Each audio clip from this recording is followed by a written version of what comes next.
নমস্কার বন্ধুরা, আমি রণজিৎ হালদার। আপনাদের জন্য আজকে একটা সুন্দর ভিডিও নিয়ে এসেছি মানি প্লান্ট গাছের উপরে। এই গাছের পরিচর্যা করা খুবই সহজ এবং এটা আপনি বাড়ির যেকোনো জায়গাতে লাগাতে পারেন। আমি লাগিয়েছি এখানে জানালার গ্রিলের সামনে। তো এখানে একটা বৈশিষ্ট্য হলো এই গাছের, এই গাছটা হচ্ছে প্রচণ্ড লক্ষ্মী ভাগ্য।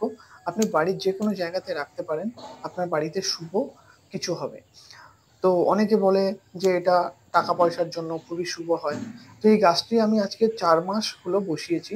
তো গাছটা আমি কিভাবে পরিচর্যা করি দেখুন। এর মরা পাতাগুলো আমি কাছে দিয়ে কেটে দিই এবং এটাকে আমি গোবর সার আজকে দিয়েছি কিভাবে দেখুন। এটাকে আমি গোবরটাকে শুকনো করে ওটাকে গুঁড়ো করে নিয়ে আ দিয়েছি। তো দেখুন গাছটা কত সুন্দর গ্রো করছে এবং আমি এইভাবে জৈব সার দিয়ে এই গাছটাকে বড় করেছি। তো ৪ মাস বয়সে গাছটা অনেকটা গ্রো হয়েছে এবং দেখতেও অনেকটা সুন্দর লাগছে। আশা করছি আরো এই সারটা দেওয়ার পরে আরো গ্রো হবে।